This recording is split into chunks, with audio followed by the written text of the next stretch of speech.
Well, hello, and welcome to Gallifrey's Most Wanted. I'm Ross Aiken, and I'm Old Who. Neither of you can understand what I'm talking about. I can see that.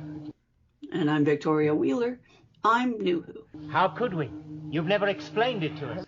And I'm so happy. We are back in the Hartnell era. I don't know. Yeah. It is very odd. I've been talking It's season 2.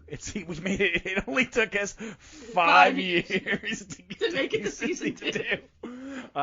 And my lovely conversation with the amazing Toby Attic that just posted yesterday morning, our time. This will post in a week. I was telling him about it before we go in. It's like, yeah, we made a point of not going in straight in order like all of Time and Space is doing, because we would still not be out of the Hartnell era at this point. Right. And it allows us to jump around. And I'm excited. Season 2 is, I think, one of the best seasons of Doctor Who. Yeah. So it'll be a nice it may not be 5 years, it may be 4 years and 6 months, 4.5 years to get to season 3, because someone pointed it out that they did 98 straight weeks. Yeah. Yeah. And that is insane to me. Yeah. But TV was, TV's changing, always changing. I did some Star Trek rewatching, and they did 34 episodes a season. Yeah, wow.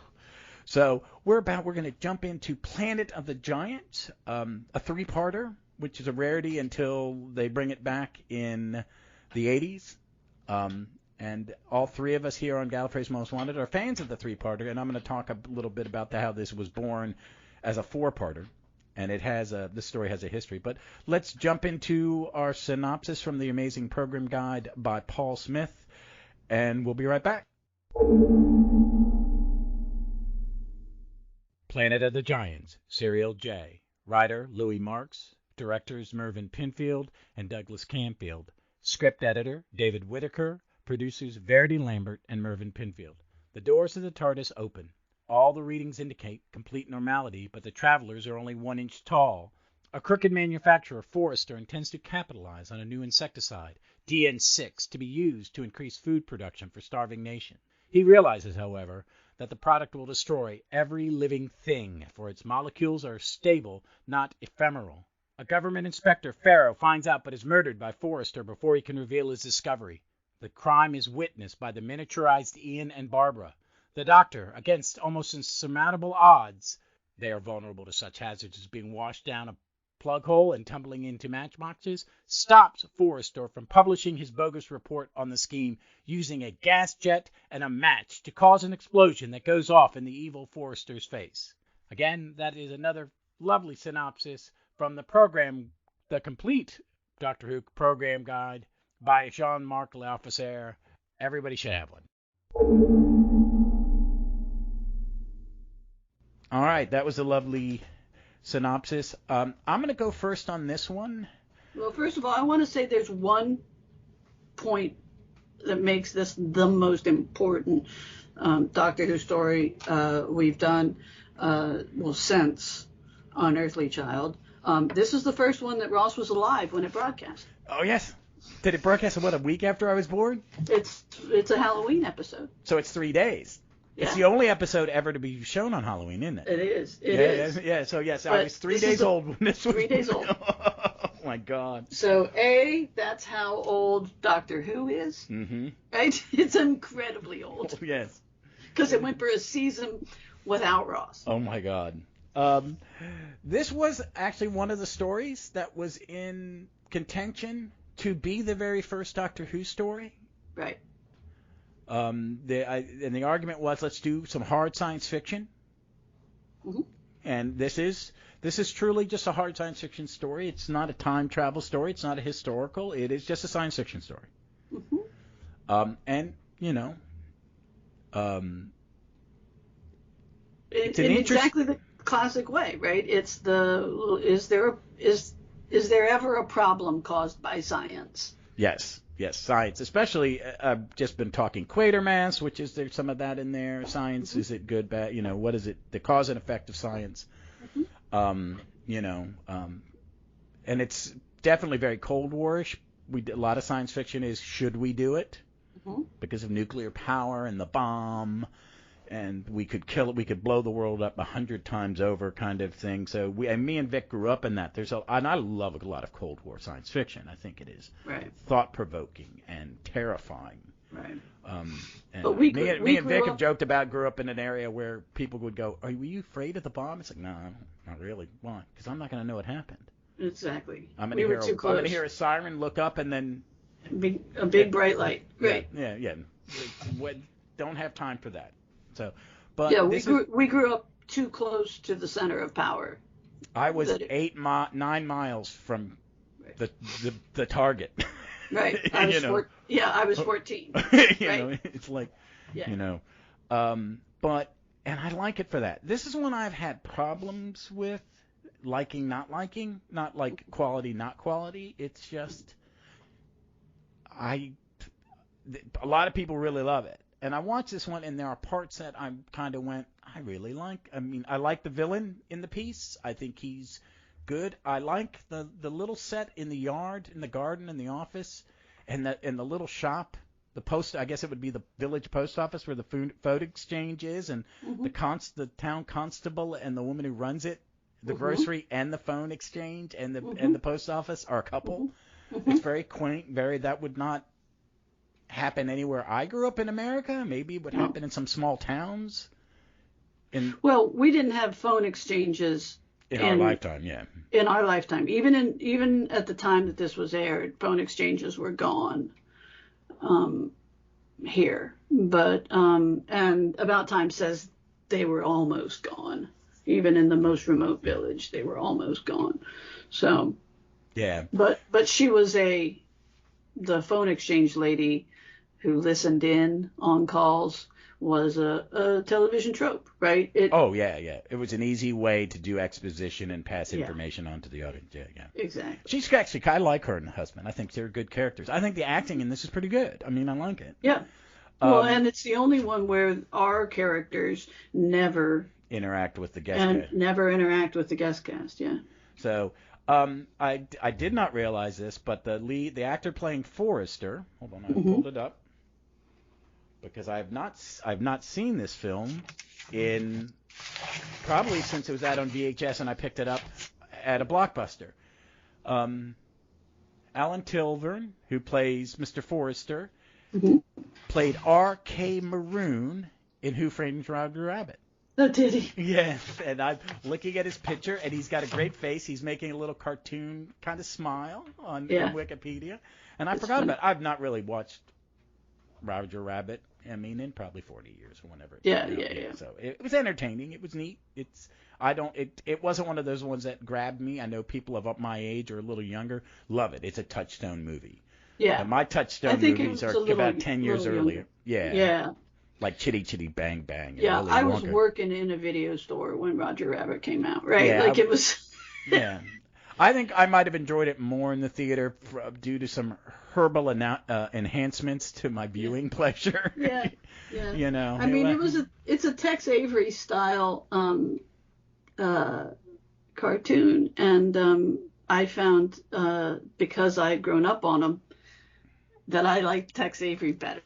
I do too. They are a little violent. They are. No, they are absolutely. It's they'd never show it to kids now. But I know. Anyway, so that guy was in. It's cool. Oh yeah. It's great. I like this one. It's okay. It's like again, people want to say that there are no political messages in Doctor Who, but this is pretty much a pro-environment kind of. I don't know if it's absolutely. Intentional. No, it is absolutely intentional, and it comes right on the heels of Silent Spring, right? The Rachel Carson book, and she's from the area where I live in now, and so she's a big deal. Parks and things named after her, and they teach kids about her. And it was it was when I actually learned that my kid was legit funny and not just funny to me. But we were standing around one time, and she was getting bit by mosquitoes, right? Really. And she was like, I need some bug spray, I need something. And I was like, well, I've got this one, and it's like this all natural one. And she was like, nah, I need DDT. I like my springs silent. Oh my God. And she was about 8 years old. So, but yeah, no, it was intentionally, right? Silent Spring is really an expose of, the first DDT, the first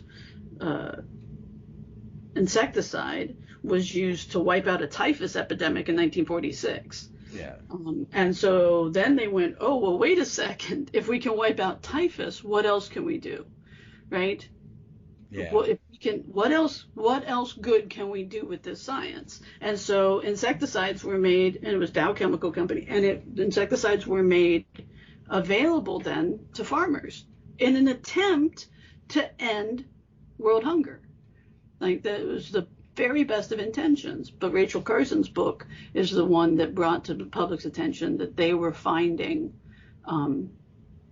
the residuals and the defects of these chemicals 3 and 4 generations down the line in animals. And therefore, what was it going to do to us? And what was it going to do, right? That we were killing off songbirds, and that we were killing off important, like bees, Yes. important parts of our environment and stuff. And so this is a direct response to that. Yeah. And it's not bang bang. It's not knock knock bang bang on your head. I don't think you see a bang bang knock knock on your head kind of thing maybe until Barry Letts. Yeah. You don't. He also wanted to, as liberal as I think my politics and Barry Letts' politics were probably about the same, but I think sometimes it's like, dude, you're too Buddha for me. Okay? Because, I want the right to be we all are going to be jerks sometimes. But no, I enjoyed it more this time. It's still not one of, I don't think I wouldn't put it in a classic as a triumph. That the show made it to a second season. Right. That this little quirky little science fiction show lasted more than its initial 13-week order, that it made it through one season and was picked up for another, that it was going to move, what Verity Lambert and David Whitaker were doing with these stories is, that they were trying different things and they're working. This one was scripted for 4 episodes. Yeah. They felt that the 3rd episode there was such a huge fault in the script that they cut it to 3. They chopped down the 3rd and 4th episode and edited them together to create a 3rd episode and aired it. Yeah. And on the DVD, and Toby Haddock as part of that group, what they did was they took Ian Levine got it together, and Carol Ann Ford and William Russell were part of it, and they hired other actors to do the voices of the other actors. Most of them had passed at that point. Mm-hmm. And they, manipulated film to make mouth movements and stuff like that, and did the 4-part. You can see it on the Blu-ray. On the DVD. And it's interesting. I think that the edits are a good thing. I think the story's stronger as 3. We've talked about it with plenty of episodes. Jeff, we me think too. that the 4th episode is sometimes, or the 6th episode, depending. Like there are lots of these that could have, for pacing purposes, most importantly, could have endured being edited like this. I think that's one of the things that makes this one work. There's it is. Two little hiccups. Yeah. 2 little hiccups, and apparently they kill the cat. Yeah, the cat dies on screen or something. On screen, they felt like that was a little too rough for tea time, right? Yeah. So. Yeah. But I have no complaints because I think the pacing stays pretty good. It does. And you have the two sides, the stories that are basically parallel. Mm-hmm. The doctor and them just kind of, the woman at the phone exchange figures out something's wrong. Right. By eavesdropping. Hold on a second. Monkey, you want to be on the podcast, or do you want to be a pair of slippers? I think it's slippers time. Come on, get off the table. Fucking asshole. Excuse me. No, I've got a kitten in my house now. Oh, yeah, D'Artagnan's a handsome bugger. He is. But yeah, it works. And I mean, me and Jeff talk about it. Like the third, you could always cut the third episode in a lot of 80s four-parters and have a much better story because the third-parters are better. They're a little tighter. They, I think they work better. And I think this one holds up for viewing. I remember when I watched it the first time, you said, "What did you think?" Yeah. And I said, "I liked it." And you said, "You did?" Yes.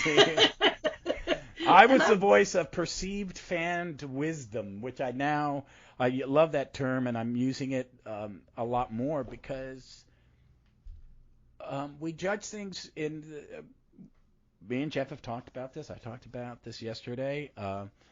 That there was a decade where we had no Who and we didn't get to see it, and like in England, none of this stuff had been repeated. So they were basing everything on the Target novels, which are like the thing most important other than the show itself, right? To maintain its place in the world. And the Paul Hanning books, we are all going, well, the Gunfighters is this, the Mine Robbers this is it. The ones that have been found, like the perceived wisdom for Enemy of the World, which is something we're going to be covering soon in two more labs. Came out when it was found. It came out. Everybody went, whoa, wait a minute, this is a classic. And I think there's some I was living off of that perceived fan wisdom that this is really a good one. And the one good thing about the DVDs and now these amazing Blu-ray sets, and as Jeff likes to say, they're documenting the history of the show, and I think that is the best description. We can now go back and look at stuff and reevaluate it. Yeah. And also we reevaluate things, and you and me always talk about this, is how you perceive art or television in the moment, you're watching it. And for you have only seen these once. I mean, can't. I mean, some of you may have seen twice. You've sat with me or watched them, or you've shown them to Brennan. Right. But 99% of them you've seen once. So you're on your second pass. Where I'm on this one. This is probably, I watched it twice for this. Once just a 3-parter, and once as a 4-parter, and I've probably seen this one about 15, 20 times. Right.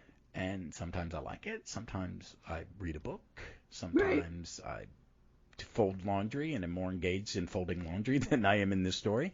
Yeah. But I really wanted to look at this one, and I sat down in my lazy boy in my little nerd cave, and I really liked it. I mean, I enjoyed it. I was entertained. It was something, I've had, jumping in and out. I was watching some Quatermass as homework, which was fun. And listen, there's one cringy part where they have William Russell they have Ian walk up to the body, and it's so clearly a photograph that's been projected on the wall, and he's walking and looking at it, and okay, it's a little cringy. It takes you out of the moment.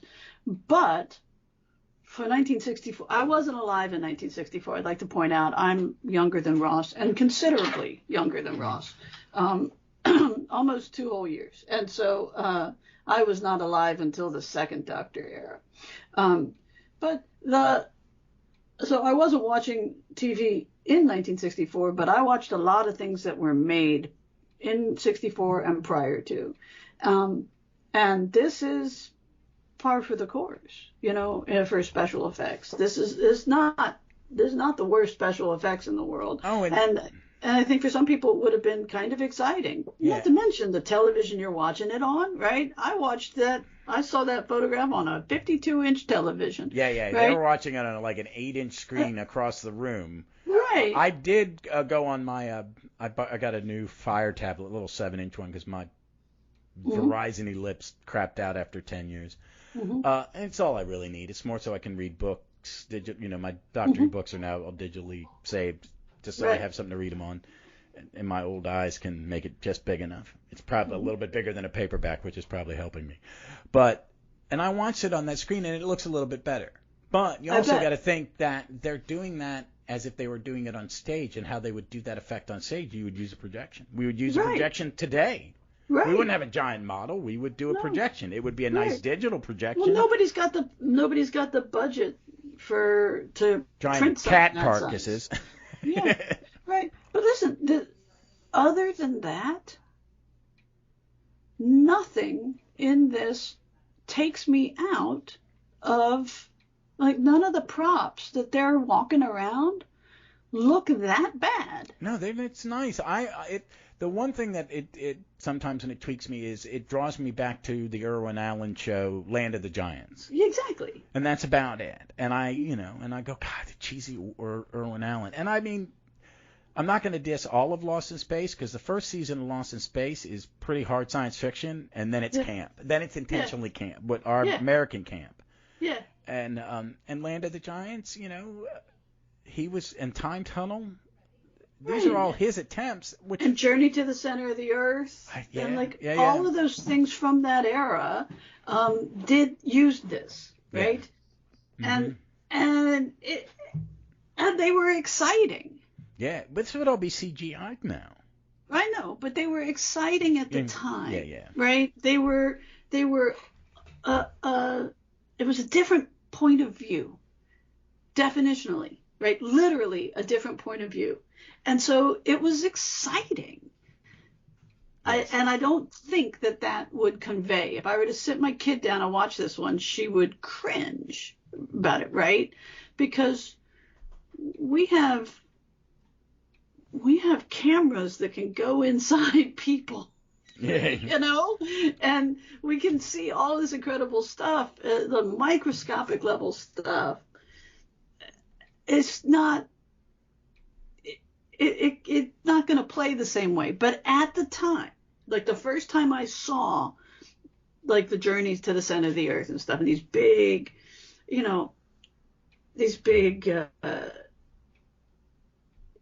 the hemoglobin, right? Like the blood cell. Not Journey Center of the Earth. Fantastic Voyage. Fantastic Voyage, yeah. Yeah, I love that movie holds up. Okay, I haven't seen it in forever, but like the first time this big blood cell goes by, you're like, whoa, and excuse me, and I wonder if this would be what it would really be like, and so. It's fun to see them walking through a path. It's a very clever. At the time, it would have been exciting and fun. And for whatever reason, every time I watch this, I'm transported back to experiencing those type of films. So I don't see it as cheesy at all. And the other reason I don't see it as cheesy is that the actors don't play it that way. No, they don't. It's William Hartnell. They're all very good in it. It's well done. William Hartnell's having a blast doing this one. He seems very happy because when he does the scene at the end when the seed shrinks. No, my boy, it's here. It is. Yeah. It's a good. And also I think the show's been picked up. They're all at this point time they're a year in and they know. Are they? Because they did this one pretty early. Oh no, yeah, but by time, I mean, I think by this point they know what they're on. I mean, they know they're on a hit. It got picked up.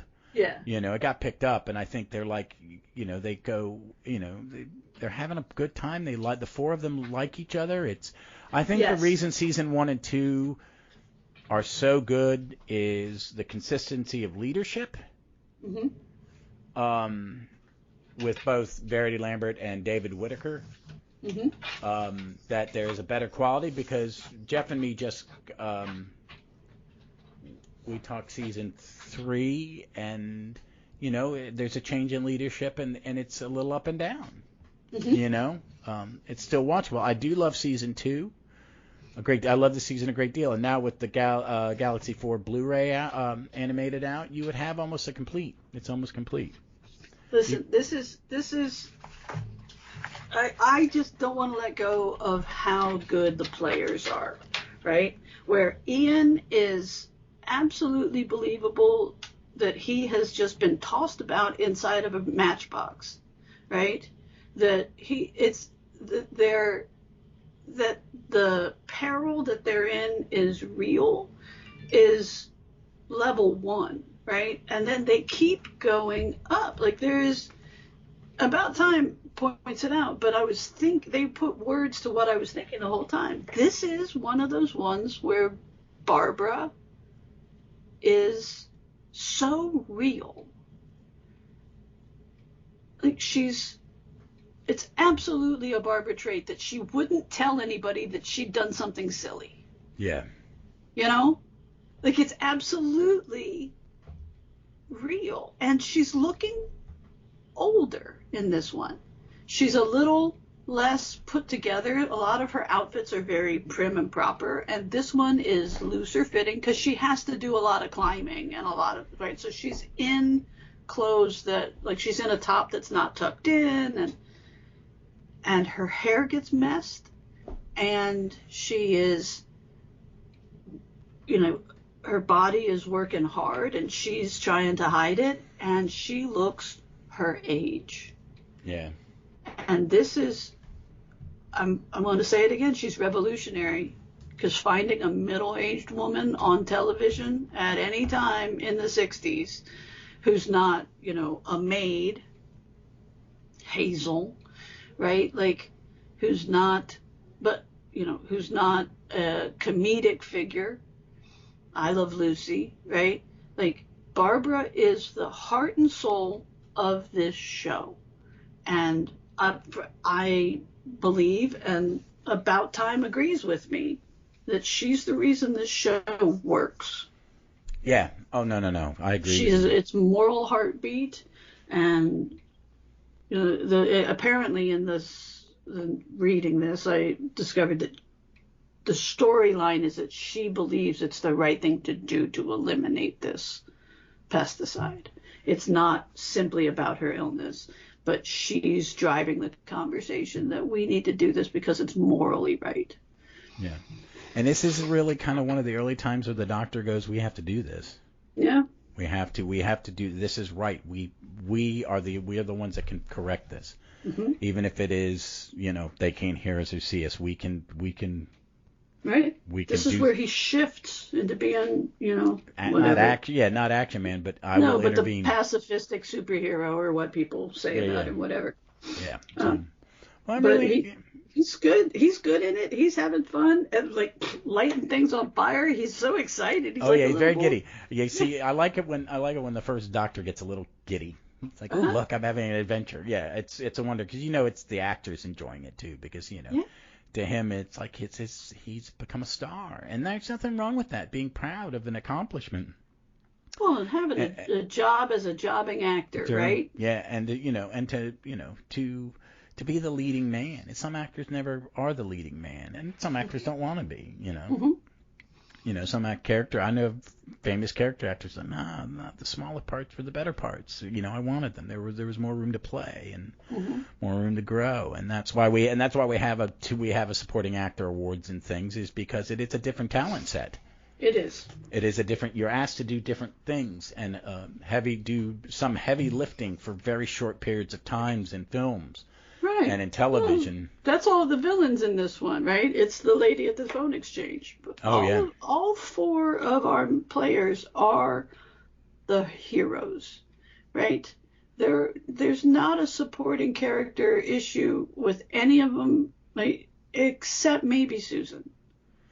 Again, it's I don't think they ever really know what to give her, and I think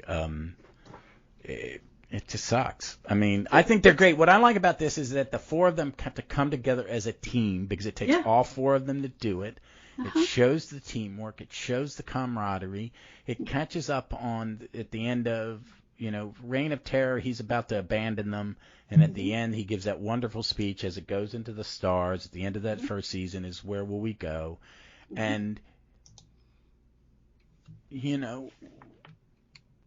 there is an arc in that first season of their relationship. And it is something I'm really only seeing now that we've been doing the podcast for the last 5 years and talking to Jeff and seeing the younger fans who have embraced the first Doctor's era via Twitch and DVD and whatever during these last few years, seeing that there was something more going on than older fans. I mean, I didn't see it.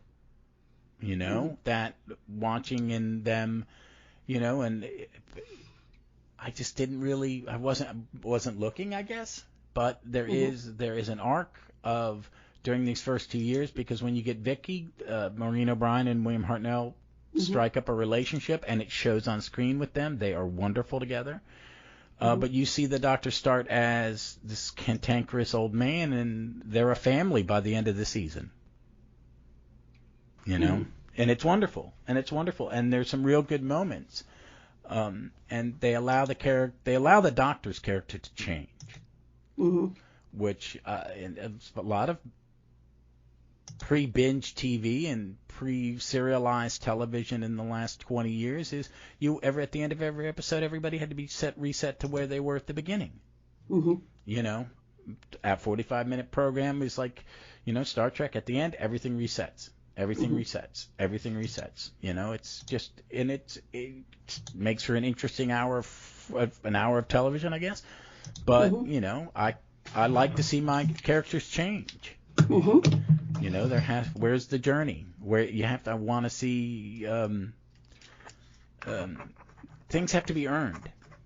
You know, and just by, you know, resetting it, I feel like some things aren't earned. And I think that the relationship we see in this is all earned during the previous 52 weeks. Because they're so good together, the chemistry of the four of them, and I think that's why it works. I think their half of the story works because of that. Yeah, no, it really does. But they're also serious as heart attacks, man. Oh, they're playing it straight. Yeah, absolutely. They're being, you know, they're not. There's no pantomime popping up in that. Nothing. It's just they're buying it. It would have been, you know, you could have done this on stage. And it would have been entertaining as hell. You'd need 2 stages. You'd have to cut the stage in half. But you know, the stage manager in my head is thinking about it. All right. So I just loved it. I enjoyed the hell out of it. So. All right. Do we have anything else on this one? Nothing. We're not going to go on like last time on a big political tangent, which is fine. Which is fine. I think I'm not in that mood right now.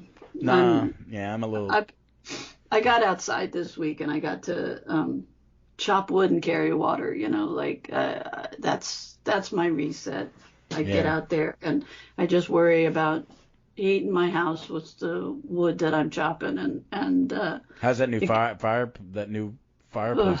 It's so nice. It's like one of those old wood stoves, you know. Yeah. The cast iron thing, but this one's got a sizable window, so it's a sealed unit. It doesn't suck the heat out of the house. It's got a blower. It blows heat into the house, and it's got a catalytic converter that cleans it up so you don't put a lot of carbon out it's amazing, and it's worth every penny. It's a lot warmer in our house. That's awesome, because I know it's cold. We open our apartment door on the 3rd floor because we've got these giant glass windows by our stairwell, and one of the little windows at the top by our apartment door is cracked open. So it's like, wow, I'm walking, and it's 11. It was like 12 degrees when we took the pups out this morning. Yeah. Making my arthritis go, hello, how are you? Well, it's folks, really cold, and so we're warm and toasty. Did you guys get any snow? Yeah, I'm looking at it right now. All right, we got like a dusting on the grass, and that was about it. No, it's too cold for anything to go. But yeah, we didn't even. I don't think we got an inch. Yeah. We got more than a dusting, but it's not significant. But I'm okay with that because I don't want to go anywhere, and I don't want anybody coming here. So. I got you. All right, folks. Well, that's this week's Gallifrey's Most Wanted. We will be back in 2 weeks, and we will be doing the Ice Warriors after we talk about snow. Is it Ice? Yes, it is Ice. No. No. What is it? Is it Evil as the Daleks? I thought we were. No. You're right. Ice Warriors. Ice Warriors, and you got you got your new DVD in the mail. Yep. Well, it's not new, but I got so she can watch the animated and she can actually watch the whole story. Yeah. Then this was I've done this with the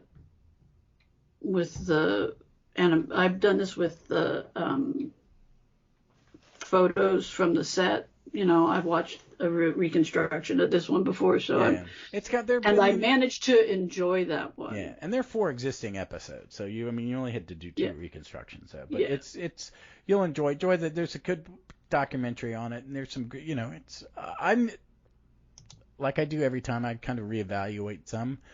We're in the middle of the season of the monsters, so we've got some good ones coming up.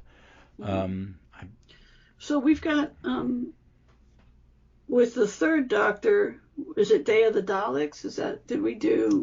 Hold on a second. We've done the Demons was the last one we did. Yeah, so it would be Day of the Daleks. So we're beginning of a new season in that one too. It's season 9. We start there, and then Seeds of Doom, or did we do that one? No, what was Brain? Last one we did was Brain and Morbius, yeah. Yeah, so it's Seeds of Doom this time.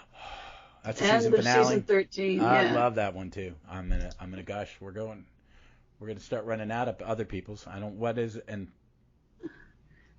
5th? Yeah. 5th we are beginning of the Guardian trilogy, Modern Undead. That's all right. We get a little Brigadier. Mm-hmm. All right. And we're done with 6th Doctor, so we get to do a big finish for 6th Doctor. And 7th Doctor, we're right smack in we're at the beginning of the best arc ever. It's Ghostlight. Yeah. And then McGann some more. Oh, this week or this month, and it is out. Some more. We're going to go back to Paul McGann and India Fisher, and for the anniversary of their first Big Finish story, a box set came out with more adventures with the 2 of them. I'm looking forward to listen to that. Yeah. And then we'll get back into some new Who. I'm going to enjoy some old Who. So. Yeah. No, and these are some good ones, right? Yeah. And it's Ice Warrior, the first. This Day of the Daleks is the first Pertwee Dalek story. Yeah, and it'll be interesting because I've got the DVD and it has new special effects where they add extra Ogrons and fix the dodgy Dalek voices with Nick Briggs doing them. So Vic will be able to just view the original and go what it's like, and I'm going to probably do both. So we'll have some interesting takes on that. We've got some fun stuff coming up. Fraser Gregory and Simon Ward are going to be joining me again, and we're going to be doing a little preview of the season 22 box set that's coming out, talking about what we're looking forward to on those. And we'll also be doing a Matt in a few weeks. We'll be doing a Matt Smith retrospective because the 3 of us are big Matt fans. Sure. Jeff is still on a little break. He will be back soon, and we will do animation and our next season, which is season 18, Classic 18, which is Jeff's. That'll be a lot of fun because that is Jeff's first season of Doctor Who. So I'm looking forward to all those things. So, folks, you can find us on Facebook at Gallifrey's Most Wanted, a Doctor Who podcast, on Twitter at Gallifrey's MW Pod, or at Runcible Report. And if you get a chance, please, I'm going to plug this one more time, my new superhero comic book podcast, Stop, Let's Team Up. You can view some of the shorter episodes on YouTube because once I hit the 15 mark on those, they don't post them, which I didn't realize. So you can catch them there, or you can catch them on the Libsyn feed, Stop, Let's Team Up. And, so until we're back, we look forward to seeing you all somewhere in time or space.